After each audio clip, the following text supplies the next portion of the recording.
Келиндерге айтышат сөз кайтарып жатасың, тил кайрап жатасың дейт да кээ бир кайненелер. Бирок мен ушул жерде айтып коеюн, сөз кайтарыш, тил кайтарыш башка, өзүнүн оюн, пикирин билдириш башка. Бир маселе болуп жатканда мен мындай дейин дедим эле, мындай дешим керек эле, сиз туура эмес түшүндүңүз деш, бул атаандашыш. Кайненеңиз бир нерсени айтып атса, сөзүн бөлүп, жок сиздики туура эмес, мынандай дешиңиз, сиз ката болуп турасыз. Же жаштык кылып коюп атасыз. Бул сиздин тил кайтарышыңыз, Мисалы, А десе Б деп, Б десе В деп атасызбы, демек бул тил кайтарышыңыз. Бирок жалпы түрдө семейный проблемалар жамандык болот, ошондо ар ким оюн айтып жаткан учурда сиз дагы оюңузду айтышыңызга акыңыз бар, айтып жатсаңыз бул тил кайтарышка кирбейт. Айтайын дегеним, кайненелер бул жерде туура түшүнүш керек, өзүнүн пикирин айтып жатса, оюн айтып жатса, маселесин кылып жатса, бул жерде жагыңды жаап тил кайтарып жатасың дешке акыңыздар жок. Кээ бир кыздар мен кайненемдей эне болбоймун деп ниет кылат. Неге? Себеби кайненеси күн бербейт да. Кээ бирөөлөр кайненемдей боломун деп ниет кылат. Неге? Себеби кайненеси алтын кайнене да. Кандай кайнене болушту тандаңыз, эже кардашым. Болду, унут, сени кыйнаган кыздан кеч. Бүгүн девушка парик болуп сүйлөшүп, башка бирөөгө тийип кеткен болсо, эми армандуу дүйнө экен, бир сүйүү экен, биринчи сүйүү башкача, первый любовь деп ушинтип сыгылып кайгырып жүргөн балдар бар да. Кантип эле. Да, бул ар биринин башына келмей түшүнүш кыйын нерсе. Бирок билесиңби, адамдар 4 аялды сүйүп, 4 аялды бактылуу кылып коёду.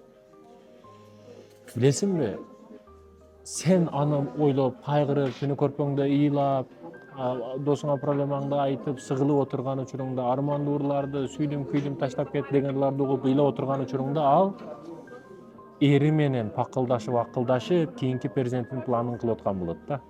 Айтайын дегеним, ал өзүнүн жашоосун тандап бүттү, сен дагы тандашың керек. Качангача лакылдап, тилиңди килекең агызып, аны карап жүрөсүң. Бирөөнүн катыны менен ишиң болот. Ал болду, тиди, все. Сен эми өз жашооңду кыл, аракетиңди кыл, тамыңды сал, машинаңды ал, ишиңди кыл. Ишенип кой, арадан 10 жыл өтүп, Кудайга шүгүр ошого туш кылып алыптыр мени. Кудайга шүгүр ошого үйлөнгөн эмес экенмин, мына аялым супер чыкты дейсиң да, сүйүнөсүң, кубанасың, ишенип кой буга. Ошондуктан сен дагы эле армандуу дүйнөнү тандап, ыйлап, кайгырып сыгылып отурасыңбы, же аз-аздан аны унутушты баштайсыңбы? Кадамыңды ташта, жигерим. Келин качан кайнене кайнатасын урмат кылып сыйлабай коет, билесиздерби? Мен жигиттерге ар дайым айтам да, үйлөнүп жаткан жигиттерге эч качан ата-энеңер туура эмес болуп калса дагы, ою туура эмес, пикири туура эмес болуп калган тагдырда дагы аялыңардын, келинчегиңердин алдында апаңарга, атаңарга эч качан тил кайтарбагыла дейм. Неге? Бул жугат да, кадимкидей жугат. Күйөөм кылып атат, мен дагы кылам. Күйөөмнүкү деп жугат да кадимкидей келин балагачы. Ошондуктан качан ата-энени сыйлабай коет, кайнене кайнатам десе, качан бала сыйлабай койсо энесин апасын, атасын. Кээ бирлер сүйүнөт, ери ата-энесин урушуп атса, уруштуруп койдум деп кол чабып ичинен сүйүнөт да. Ушундайлар жок, эмес, бар. Айтайын деген кол чаппа. Тескерисинче, урматтуу жолдошум, өмүрлүк жолдошум, бул апам, мындай кылбаңыз, эртең кайтып эле бизге келет. Урматтуум деп, ошол жерде тосуп калыңыз. Эгер тоспосоңуз, сүйүнүп, ичиңизден күлүп, кынжыйып жаткан болсоңуз, эртең сөз түрдө балдарыңыз сизди келинин, аялынын алдында урушат. Кайтар дүйнө. Эң өкүнүчтүү нерсе бул басынткан ата-энелер.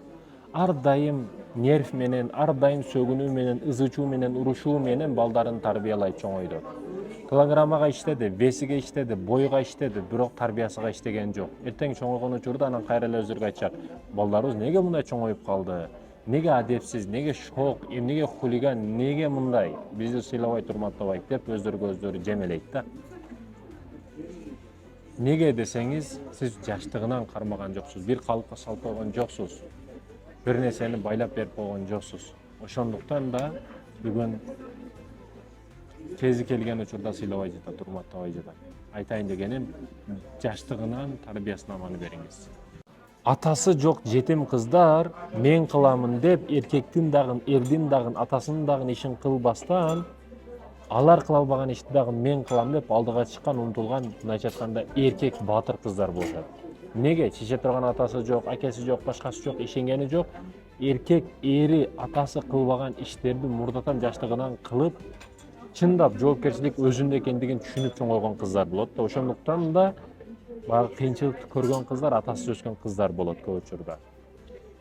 Ар кимдин колунда өскөн болот, ар кимдин көз жашы, ар кимдин удары, ар кимдин идешин жууп, ар кимдин калган тамакты жеп, кыскасы өтө кыйынчылыкта өтө күчтүү болуп чоңоет мындай кыздар. Ошондуктан да мен кылам, мен чечем деп, булар көбүнчө кээде башчыдагы мындай эркек сыпатыраак болуп, кыйын кыздар болушат, урматтуу мекендештерим. Атасы өскөн кыздар ошондой чындыгында. Анан булар внимание деп коет. Мисалы, атасы бар кыз внимание талап кылат, бирок атасыз өскөн кыздар 10 эсе, 100 эсе көбүрөөк внимание талап кылат. Неге? Себеби тойгон эмес да. Аталык мээримге тойгон эмес, ошондуктан эринен өтө көп талап кылат. Өтө көп талап кылат. Ажырашкандарды карасаңыз, көбүнчө атасыз жок кыздар ажырашып кетет. Неге десеңиз, алар өтө көп талап кылат. Мээримге, махабатка, сүйүүнү. Ери бере албагандыктан ажырашып кетет көп учурда. Анан булардын көңүлү бир калса, 1 жыл сүйлөштүңүз, 2 жыл сүйлөштүңүз, мейрим махабат кылдыңыз, башка кылдыңыз, бирок бир учурда бир нерсеңиз жакпай калса, бир нерсе көңүлдөн калып кетсеңиз, стоп деп токтотуп кайтып кетип кала берет да, ушундай эмеси бар. Эч нерсе ойлонбойт, кыйналып отурбайт, дароо кетип кала берет аркага. Айтайын дегеним, атасыз өскөн кыздар күчтүү кыздар болот. Паспорттук документ иштеринде өзү бүтүрөт, окуусундагы өзү бүтүрөт, акчасындагы өзү табат, карасаң официантка болуп иштеп аткан, карасаң мына ишинип туруп жүргөн, карасаң окууда жүргөн, кыскасы алар кыйын кыздар болушат. Атасы жок, бул болбойт дегенден көрө ошолорго карап аракет кылыш керек. Кээ бирөөлөр атасы болуп тарбиясыз, кээ бирөөлөр атасы жок, гүл, курман жандатка тарбиялуу да. Ажырашса аял күнөөлүү деген эркектер бар да. Кээде аялдын ийгилигине, чоң-чоң акча табышына, бизнеске кирип кетишине, чоң-чоң дүйнө рейтингинде таанылып кетишине эркектин эринин өзү күнөөлүү болуп калат, себепчи болуп калат. Неге десеңиз, аял киши ажырашкандан кийин ыйлайт, сыздайт, кайгырат, стресске батат, депрессияга батат, семирет, өтө көп ыйлайт, түнү-күнү подушкасын өлдөп чыгат. Бирок билесизби, алсыздык кеткен жерде күчтүүлүк башталат да. Алсыздык кетти, эми күчтүүлүк келет. Бул аралаша баштайт, иш кыла баштайт, балдар үчүн чыдайт, балдар үчүн акча табыш керек экендигин түшүнөт, бутка туруш керек экендигин түшүнөт. Эркек кылбаган иштерди, эр кылбаган иштерди кылып, бутка турат. Эркек киши ойлойт, ажырашкандан кийин мен жазаладым муну, бул эми колунан эч нерсе келбейт, муну ким дагы карайт эле деп ойлошу мүмкүн. Бирок аялдардын көбү ошо балдары үчүн жаштагандыгы үчүн жараткан дагы аларга берекени көп берип коет да. Айтайын дегеним, ажырашпашыбыз керек. Эркектер, билип алыңыздар, сиздин берекеңиз же кризисиңиз ошо аялыңыз болуп калат.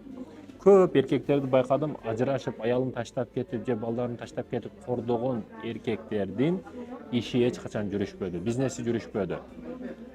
Качан ошолорду багып жарашкан учурда иштери жүрүшүп кетти да. Айтайын дегеним, аларды эч качан кордобоңуз, коргоңуз. Девушка парень болуп сүйлөшпө, качан сен студент болсоң, студент учуру билесиңби, окууну китептерди жыртып сала турган учурда, окуй турган учурда эч качан кыз жигит болбо, бирөөгө аял болбо, бирөөгө эр болбо. Убактылуу нерселерден кач. Илим алып мээге эң жакшы инвестиция бул мээге да. Эртең өкүнбөйсүн, ыйлабайсың, кайгырбайсың, көчөдө калбайсың, айтор мээге болгон инвестиция сени көчөдө калдырбайт. Окуп кал бүгүн. Эң жаман нерсе айылдан экөө келет, бири-бириге сообщение жазат, ошентип табышып алып, анан жигит кыз болуп, өздөрүн башкача сезе баштайт. Жок, алыска барбайсыңдар.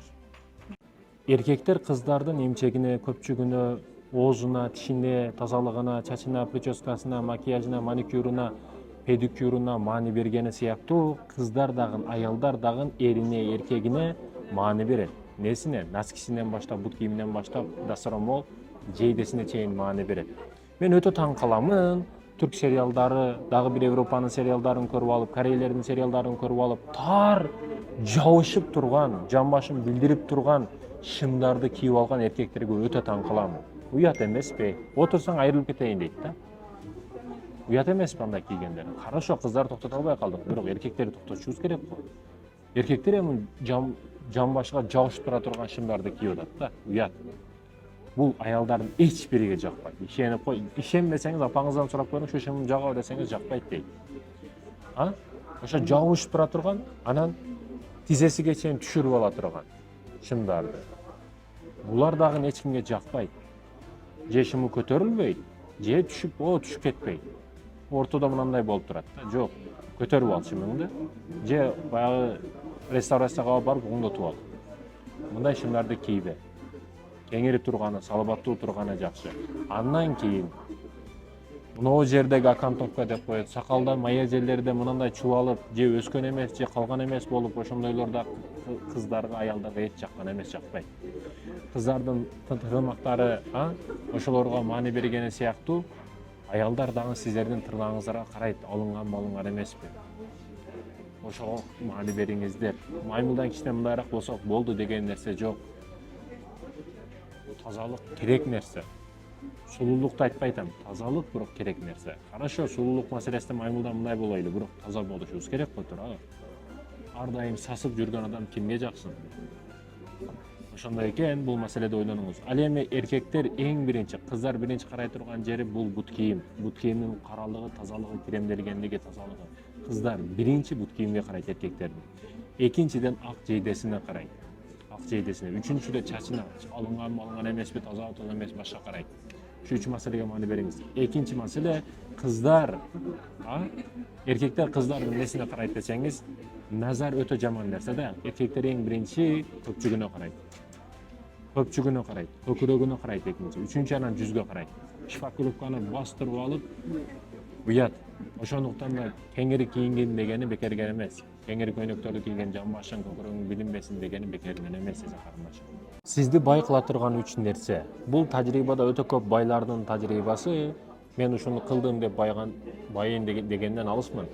Көп байыган адамдардын тажрыйбасы ушул биринчи ата-эненин батасы. Ата-эненин ак батасын алып кал.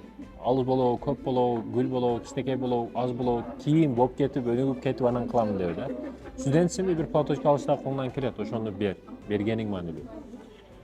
Демек, дуасы, ак батасы.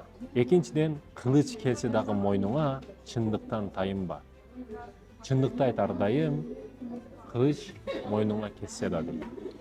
Ошондуктан ар дайым чындыкты айт. Кандай маселе болбосун чындыкты айт, акыйкатты айт. Акыйкат үчүн өлүп кете бер да, мындайча айтканда. Кулагың менен салтошканың бекер, канчалык күчтүү спортсмен болгонуң бекер. Дүйнөнү дүңкүрөтүп койгонуң бекер, эгер ал калптын үстүнө курулган болсо. Чынчыл бол, реалист бол. Акыйкаттан кайтпа. Ал эми үчүнчүдөн ак эмгек. Эмгегиң сени өнүктүрөт, өстүрөт. Бир кесип тандадыңбы? Ал жерге секире бербесиңер, ошонун майын чыгар. Же кылба. Кылдыңбы? Акырына чейин до конца бар. Бир кесиптин ээси болмойнча сен байыбайсың, ушуну түшүнүшүң керек. Көп миллионерлердин историясын окусаң, бир нерсенин үстүндө өтө күчтүү болушкан алар. Демек, бай болуштун жөнөкөй 3 сыры, ата-эненин ак батасы, экинчиден чынчыл болуш керек. Бизнесте бул өтө маанилүү. Ал эми үчүнчүдөн некен? Ошол. Ушу 3 маселеге маани бериңиздер. Аялыңызга башка жерде иштетип, ишканага иштетип, ар жерде иштетип, башка жерге дагы кожоюн даярдап берсеңиз, бул өтө коркунучтуу маселе. Аялдардын колуна акча түштү дегени бул эң коркунучтуу маселе да. Эркекке аялга болду, бир эле эр керек, бир эле баш керек, бир эле жогорку адам керек да. Эгер башка жерде дагы кожоюну болуп атса, башка жерде дагы бирөөнүн ишини кылып аткан болсо, башка жерде да бир эркек ага иш айтып, бол иштебесең иштен айдап берем, иште деп ишке түртүп жаткан болсо, демек бул өтө коркунучтуу маселе да. Мындан коркуш керек. Аялдын колуна акча түштү дегени болду, проблема барды, башталды деген. Эң азы милдет кылат. Көбүндө ажырашып кетет. Азында күн сайын нерсеңизди жейт. Бар жок меники дейт, үй меники, машина меники дейт. Аялды иштетпешибиз керек. Эгерде кесибине туура келип окуган болсо, мугалимдикке, жеңил табияттагы ишке, зарплата сизден азыраак болсо, жеңил табияттагы иштерге, бирок аялдын көчөгө чыгарып бизнес кылдырып коюп, өзү үйдө кеңири идиш жууп, аялдын акчасын жеп отурган эркектерге тиешелүү маселе да бул. Кээде жашоо, кээде ооруп калат эркек киши, ал маселелерди айтпай атам. Айтайын дегени, түшүнө алайды, жалпы эркектерге катуу тийиш керек бул тема. Билесиздерби? Keçe murda күнү bir эжебиz эки баласы менен ажырашкан. Неге? Ери айткан нерсесин карасаңыздар, бул даюстан да өткөн даюс да. Сен Европага барып иштеп келе бер. Сен жөндөмүң бар. Сен жакшы түшүнөсүң көп нерсени. Барып иштей бер. 1-2 жылдан кийин аркаңдан мен өзүм барам дейт да. Кайсы эркек ушинтип айтат? Урматтуу мекендешим. Бул аял башы менен барат, иштейт, 1 жыл кылат, иштейт, акчаны салат эриге. Eri бул жакта үй салам, башка кыламын деп, каалагандай тайраңдап, сайраңдап жүрө берет да. Келсе аял киши келгенде, же үй жок, же машина жок, же балдары жакшыраак билим алган эмес. Айтайын дегеним, ушундай, мындайча айтканда өтө кордолгон эркектерге намысыңарды коткула. Фатима атынын араб тилинен кыргызчага мааниси Фатимах, өзгөчө мусулман дүйрөсүндө, ислам дүйнөсүндө эң таанымал аттардан. Мааниси көпчүлүк тилчилер бул атты кандай которот? Эмчектен айылуу, баласын эмизүүдөн токтоткон же өзүн сактаган, тазарууга умтулган деген маанилерди чечмелешет. Араб тилиндеги фатома деген кылыш, бөлүп коюу, токтотуу деген маанини алып келет экен. Пайдасы, символикалык мааниси элин ишениминде Фатима аты таза ниет, калыстык, сабырдуулук, үй бүлөгө берилгендик, жөнөкөйлүк, боорукерлик менен байланыштырат. Ошондуктан да көпчүлүк ата-энелер кыздарым ушундай болсун, мээримдүү, өзгөчө боорукер, сулуу болсун деп ушундай Фатима деген атты кыздарына ыйгарышат. Тарыхы, бул аттын тарыхы өтө өзгөчө, билесиздер, Фатима энебиз. Кыска окуя, бир окуяны айтпасам болбойт да. Фатима баягы жарылган жүрөктү дабалады деген окуя бар. Бул неден келип чыккан десеңиз, айыл бар эле. Эки айылды бириктирип турган бир көпүрө бар эле да. Көпүрөдө дыйкандар жүгүнү алып өтө албай калат, жаш балдар оюнга кечигише баштайт, окуучулар мектепке бара албай калат. Неге? Себеби көпүрө жарака кетип жыгыла баштаган болчу да. Фатима мектептен кайта келе жатып, көпүрөнүн жанындагы ташка отуруп, көпүрөнү кулап баштаганын көрүп, адамдардын жүгү, адамдардын аракети кыскара баштады, убакыт өтө баштады, ушул көпүрө себеп деп ниет кылат, максат коет. Ушул көпүрөнү мен оңдоймун деп. Жаш кыздын жаш кыялы, жаш мечтасы и кичинекей аракет. Анан бул не кылды? Биринчи кадамы мектепке барган учурда ушул көпүрөнү кандай кыламын деп ушул тармакта китептерди окуду. Кеңешин айтты, мугалимдери менен кеңешти. Мугалимдери не деди? Сен колуңан не келет эле деген жок, дем берди. Жаш балага, окуучуга дух берди. Сен баштасаң, колдоочулар ар дайым табылат, деди мугалим. Өзгөчө класс жетекчилер жакын болушуңар керек окуучуларга. Ушундай идеялар менен, мектептен, сабактан сырткары идеялар менен келип калса дагы, балдарды коргошубуз керек, колдошубуз керек. Ошол учурда өнүгүү болот бизде. Сен не кылат элең, колуңан не келет эле десеңиз, баланын экинчи ачылбайт, сабакта дагы ачылбай коет да. Ошо креатив, баягы сырткы ойлору менен келгенде, анын ойлорун колдоп ачсаңыз, мектепте дагы жакшы окуйт ал бала. Кээ бир балдар ошо сырткы ойлорго өтө бай болот, спорттон күчтүү болот, башкадан күчтүү болот, бирок сабактан кичине аксайт да. Ошо башка ойлорун колдосоңуз, алар башка предметтерин дагы сонун окуйт. Ачып коюш үчүн ошол нерсе себеп болот да. Бул дагы Фатима кыз дагы ошо идеяларын айтты, китептерди окуду, мугалим айтса колдоду, анан не кылды? Жарыя илди ал. Жөн эле ручка кагазына асып, доскага жазып койду, илип койду залга. Ушул күнү саат 4-тө, эс алуу күнү саат 4-тө чогулуш кылабыз, эски көпүрөнү алдыда деди. Жардам берүүчүлөр келгиле деди. Башында эч ким келбеди, бирок 3 эле классташ келди, эркек балдар. Фатима айтты, ушул көпүрөнү оңдойбуз, жардам бересиңер. Макул дешти. Фатима ишин баштады, өзү кыз бала башы менен жардам беришти, таштарды ташышты баштады, эркектер да жардам беришти баштады. Мен ушул Фатиманын окуясын окуп жатып, бир өзүмдүн окуям эсиме түшүп кетти да. Ушуну айтпасам болбойт. Мен дагы кылам десем, сөз түрдө кылам да. Айырмам ушундай адамдардан. Ашча баш ортуп отурбайм. Сөзсүз гейлик, сөзсүз мынандай шарт, идеал стол, идеал парта, ручка кереги жок. Кылам, просто кылам. Бар мүмкүнчүлүк менен кылып салам. Өзүм ойлогондой болбой калышы мүмкүн, бирок баары кыламын да. Ошо күнү датаны белгиледим, кылам. Жол оңдош керек болуп калып, мен дагы кылам десем, көбү келбей койгон. Бирок өзүм барып жол оңдошту баштадым. Ушу жол ашар маселесинде өзүм оңдошту баштадым. Анан мен ойлодум эчим келбейт деп. Бирок жолдон өткөн кеткен адамдар ак батасын берип, токтоп, боштору жардам берип, ошентип бат эле бүтүп кеткен да. Каалоо болсо, ниет болсо, максат болсо, ар дайым колдоочулар, сиз тараптар ар дайым табылат да. Фатима дагы не кылды? Ошол жолдогулар келип жардам беришти баштады, классташтары жардам берди. Бирок көпүрө көп суу келгендиктен агып кетти. Бирок экинчи максат менен Фатима калгандарга дух берип, кээ бирлери кетип калды, баягы кээ бир жалкоорактары кетип калды, башка болду. Бирок Фатима максаттан кайтпады, кайрадан дух берип, кайрадан рухтандырып, классташтарын алып калып, кайра көпүрөнү күчтүүрөөк кылып салабыз. Демек бул жараткандын белгиси, биз күчтүүрөөк кылып курушубуз керек экен деп, күчтүүрөөк кылып курушту баштады. И курду, максатына жетти, көпүрө бүттү. Билесиздерби, көпүрөдөн биринчи аксакал өттү. Аксакал көздөрүнөн жаш агып, биздин жолубузду кыскарттың деди да. Аз боло, сала боло деп Фатима дагы айтты. Кийин ушу көпүрөнүн бүткөнүнө байланыштуу дыйкандар тез өтө баштады, жүктөр тез бири-бирине жете баштады, жаш балдар кубанып эки жакка өтө баштады, оюнга жетиши башташты. Кыскасы, эки айылдын жүрөгүн мындайча бири-бириге бириктиргендей болду да Фатима. Кийин майрам болуп, майрамда Фатимага сөз берилди, аз боло, саз боло деди да. Бул дегени аз-аздан кыла бер, саз кыла бер. Кичинеден башталат дегени бар да. Бир максат койдуңбу, ага жет. Кичине кадамдардан жетесиң. Чоңун аттай албайсың эч качан. Ошондуктан Фатима кыздуулар күчтүү болот. Аракет кыл. Көп иштер кылып койсоң болот.